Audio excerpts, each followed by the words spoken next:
Esse caso do George Floyd, esse americano que foi morto pela polícia nos Estados Unidos e que está causando uma comoção por todo o país e por todo o mundo, é primeiro um episódio tão triste, uma coisa tão triste mesmo. Eu tenho dito que bastaria a palavra humanidade para a gente poder explicar o quanto que isso é absurdo e o quanto é triste a gente ver um ser humano infligir um tratamento como esse a um outro ser humano indefeso.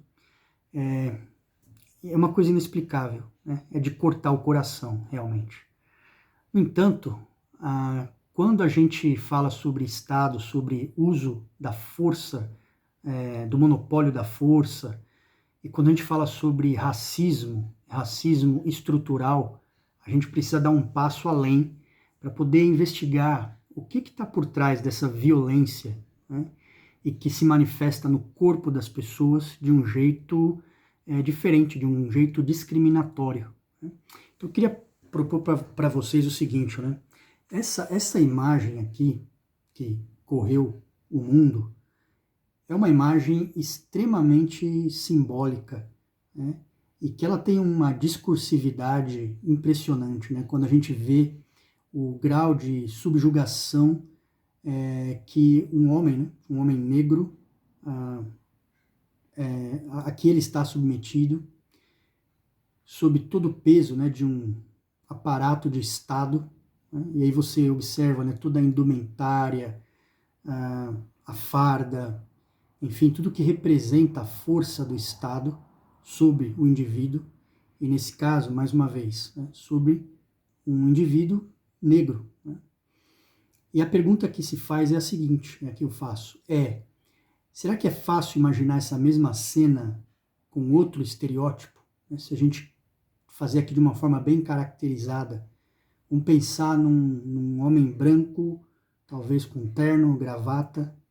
Será que seria fácil você imaginar que esse policial estaria agindo assim, de maneira tão violenta, né?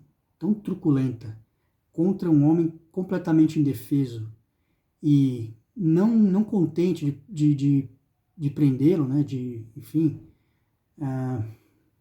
ainda tem toda uma retórica aqui, um teatro de humilhação, né? Não basta então prender o indivíduo, mas é preciso humilhá-lo perante as pessoas. E será que isso aconteceria se fosse com um outro tipo de pessoa, pertencente a um outro tipo de classe social ou etnia? Será que essa mão que está ali descansando no bolso, sem nenhuma preocupação, estaria assim, tranquila para poder executar uma desumanidade como essa?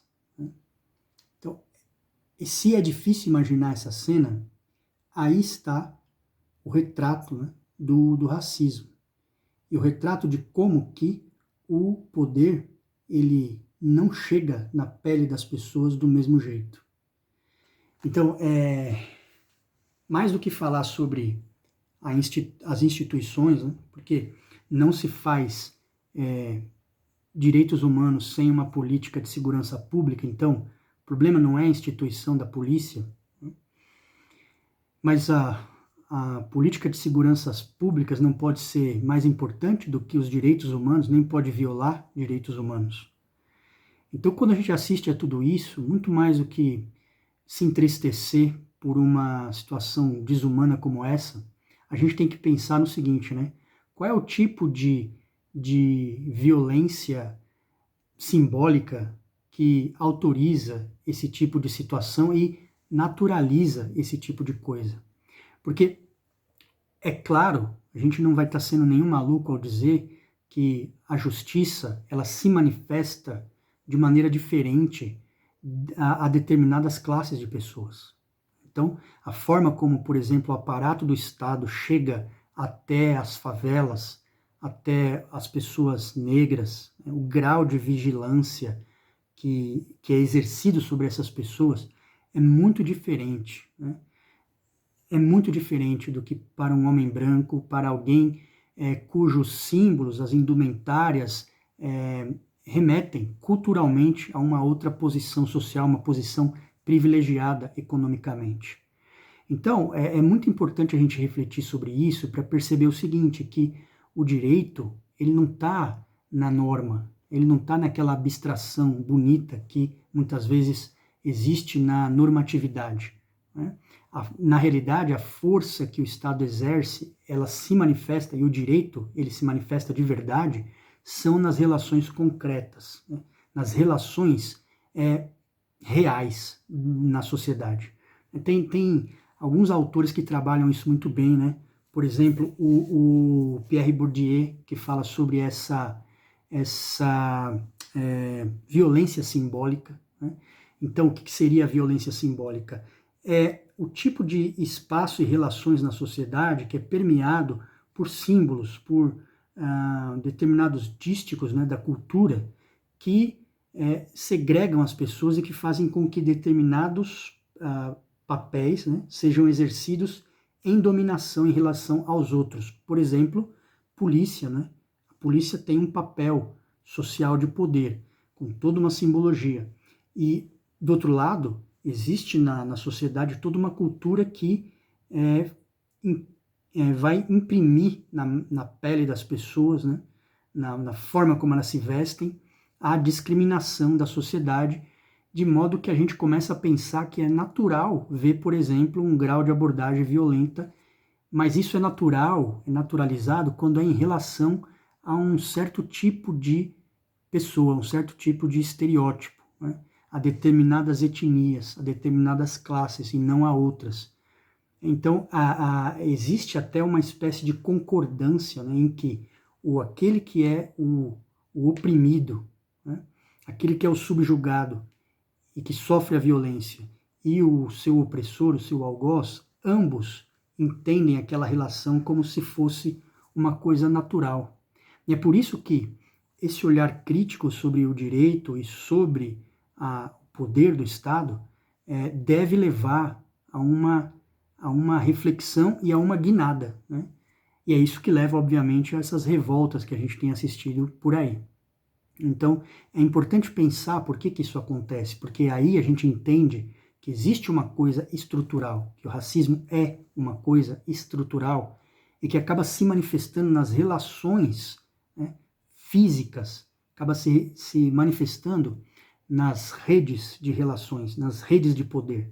E aí eu já falo sobre Foucault, né? Michel Foucault trabalha muito bem essa ideia também, né, da microfísica do poder. Então, para ele, o poder não deve ser visto de maneira centralizada, né? Ou seja, você não vê o direito na sua centralidade, você não vê o direito na sua abstração normativa, você vê o direito nas periferias, nas relações mais distantes, mais periféricas, né? Como a gente pode pensar nas últimas ramificações do poder, que é onde aquele poder abstrato encontra o corpo das pessoas, né? E perpassa toda uma ideologia, né? O Foucault não fala em ideologia, ele fala em redes de poder, que são exatamente essas relações, né? Como ele fala, que são fluídas na sociedade, que estão disseminadas entre todas as pessoas. Então ele não diz que isso tem a ver com ideologia, tem a ver com uma rede de poder que vai alternando, né, e se misturando em todas as relações sociais, mas que essas relações de poder, elas são aproveitadas pelo Estado, né? Elas são aproveitadas por qualquer ideologia, na verdade, mas essencialmente pelo Estado. E aí ele fala, olha, a verdade do direito não está lá na norma, né? Não está no centro, ela está no cárcere, ela está ali onde o poder realmente se manifesta. Então, isso é muito importante para a gente entender que o direito, ele não é igual para todas as pessoas. E não adianta a gente ficar falando dessa coisa bonita que são os códigos, que são os direitos escritos, né? Porque o que importa realmente é o modo como o poder se inscreve no corpo dos indivíduos, né, dos cidadãos. Isso não acontece de maneira diferente. É de maneira igual para todas as pessoas. É diferente, é discriminatório. É por isso que Foucault fala que não importa a intenção do direito e do poder, o que importa é a prática, né? E aí, quando a gente para pensar nisso, a gente percebe que nós vivemos numa estrutura que pressupõe uma violência simbólica que já existe contra, por exemplo, o negro, e que essa violência é muito mais sutil e ela se torna naturalizada nas relações sociais até o ponto que um policial não sente o menor constrangimento de exercer um papel desumano como esse, né, e violento como esse. E a sociedade já assiste a tudo isso de maneira naturalizada, né, como se fosse normal a polícia dar um tratamento como esse a um pobre, a um negro, a alguém que mora dentro da favela, né, e algo que não aconteceria de forma nenhuma em um outro contexto, num espaço economicamente privilegiado. Agora, o Foucault, ao analisar essas coisas, ele não fala em ideologia, mas a ideologia está lá, né? É isso que a gente tem que perceber, né? Um outro autor, que é o Althusser, ele faz uma crítica muito interessante também, né? Um dos autores críticos ao direito, e ele fala, né?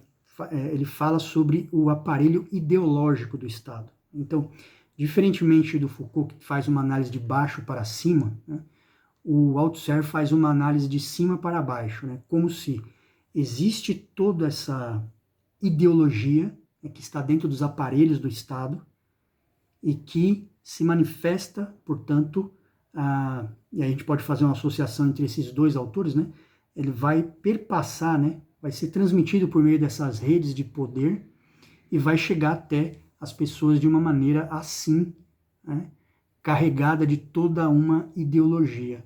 Então, meus amigos, para além de ser uma cena muito, muito triste, para além de ser uma coisa, eu volto a dizer, que bastaria a gente falar em humanidade, isso deveria ser suficiente para entender o grau de absurdo e de tristeza que isso causa a qualquer pessoa.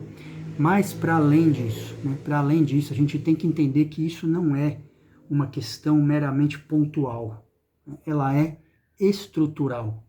E é contra isso, e é uma crítica em relação a isso que a gente precisa fazer de uma maneira muito contundente, né? E sair daquela inocência, daquele jardim de infância, de entender as abstrações de garantias constitucionais, por exemplo, como se aquilo fosse o direito, né?